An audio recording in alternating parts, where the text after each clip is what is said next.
Going to go through. These are all questions that we will have answered by the end of this month. Dan Orlovsky, I'll start with you. Should Ja'Marr Chase play without a new contract? Yes or no? No. Too valuable of a player. We all understand who the Cincinnati Bengals are and really kind of what the expectation is this year.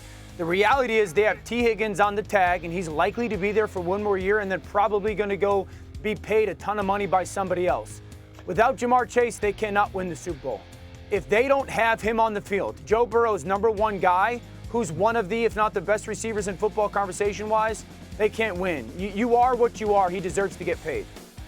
I mean, look, his play overwhelmingly deserves it. Let me just make sure, D. Wood, that the audience understands the situation he's in. He's played 3 years. Remember the rookie first rounders. They have a 4-year contract plus the 5th-year option, which obviously they would pick up. So he is not there where Justin Jefferson and CeeDee Lamb and those guys are. He would be getting paid a year ahead of time.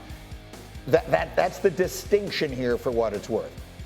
He still needs to get paid. I don't give a damn. Like, that dude is... Don't step on the field without it. Don't do it. He is too valuable. And when you have some type of leverage, like, everyone knows the importance of Ja'Marr Chase to the Cincinnati Bengals, you know, their objective of winning. He should not step on the field without a new contract. It's a little different situation there than some of the others, but well, you understand.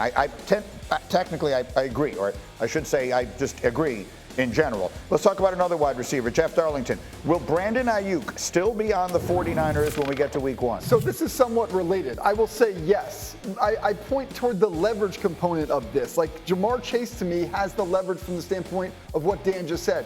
They're not winning a Super Bowl without Ja'Marr Chase on the field. Without Brandon Ayuk, with all due respect, I think he's great. Maybe they could even trade him, but I don't think he is as necessary to their Super Bowl aspirations. He has to get there. I don't think they're just going to go pay him. Maybe they trade him. Otherwise, the only other option is report. I do think that he will be on the field for the 49ers. He's holding in right now.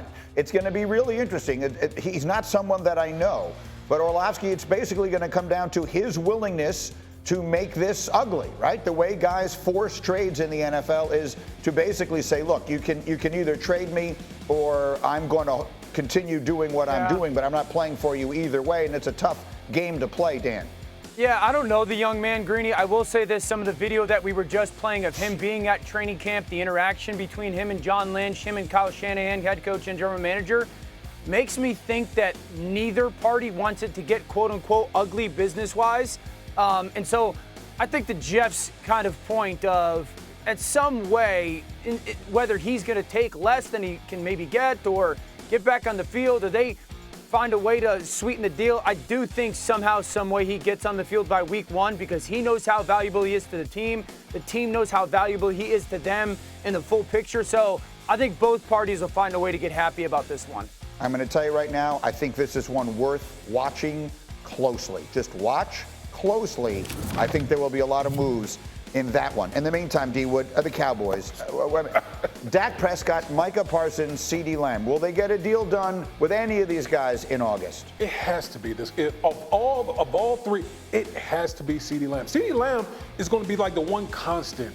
Like, even if Dak Prescott moves on after this year, CeeDee Lamb is going to be there.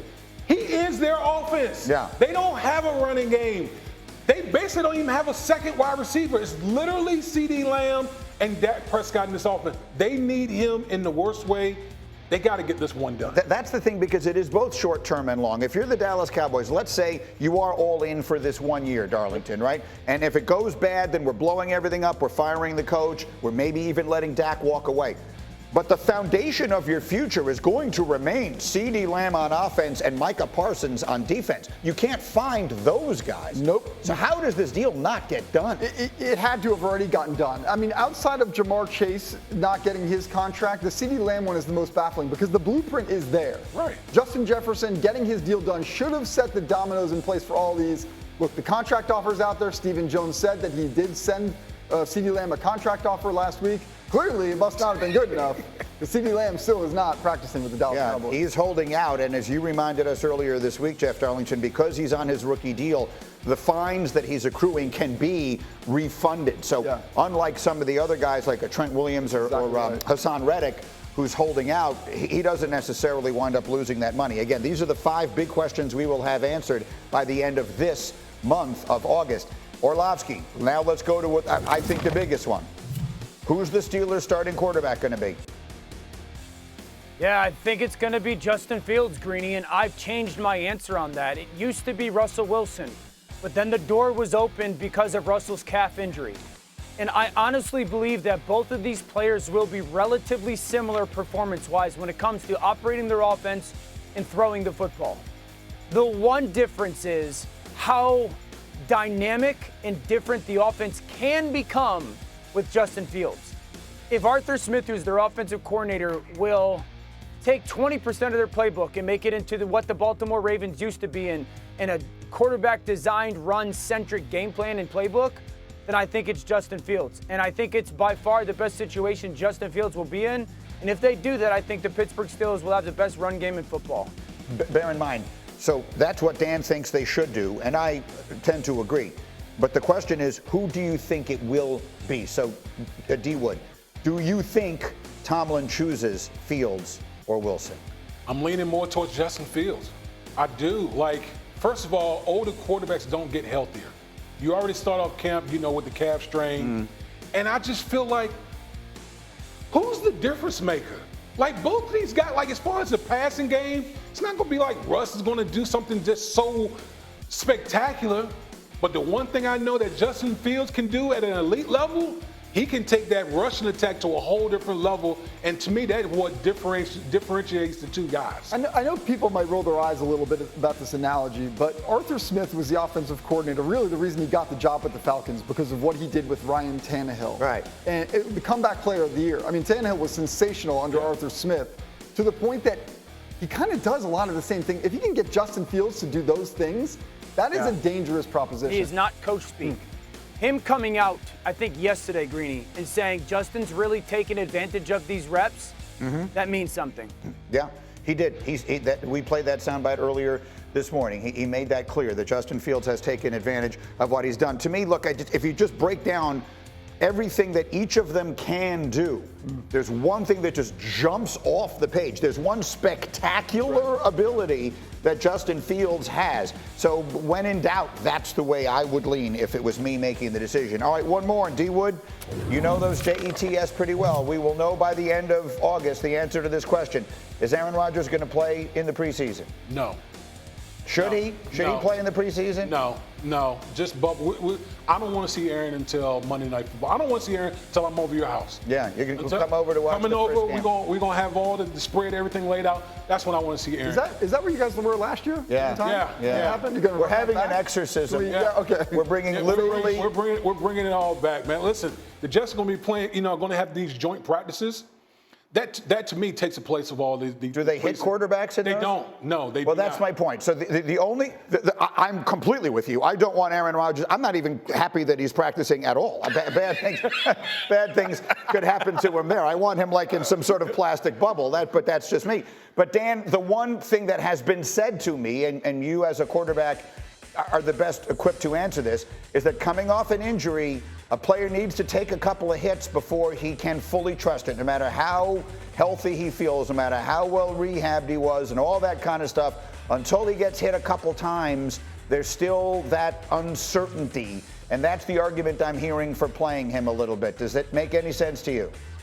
Yeah, of course. Obviously, Aaron's played a gajillion snaps. I would probably lean on playing him a little bit in the preseason, Greeny. A series or two similar to last year. Obviously didn't play last season, so you're going on 18 plus months of not playing football, certainly getting up to the speed of it. I understand joint practices, Woody, but as you know as well as anybody, you can't simulate games. And so I would probably play him just a little bit in the preseason. I understand the fear of injury. I get all that. You're either going to catch the health, benefit or not this year as a football team. So I would probably lean on playing him just so when you hit the ground running in week one, there's absolutely zero hesitation. I mean, if it's going to happen, it's going to happen. When he popped his Achilles, it wasn't like he was doing anything. It's going to happen. But to be very clear, Robert Saleh has said he is not playing the first two preseason I know, games. and Aaron said that was news to him. He sure did. That relationship seems really good. He got the news, I'm okay. as he pointed I'd out play from him week the PR 3. guy. Well, he played the last week of the preseason last year. He did. Against the Giants. Yes, he did. Yeah. And one of the Giant players hit him, remember, and they all got all that kind of stuff. And it pissed him off. Yeah, made him mad. And look, so one way or another, we're going to find all that out as we see. But this is the month of August, and those are all the questions that will be answered by the time we get to September. Meanwhile, tonight we've got our first game, Hall of Fame game, first preseason action, first football game of the year, Texans and Bears, all the action 8 Eastern, ESPN, ABC, ESPN Deportes. They'll start it with countdown at 7 Eastern here on ESPN.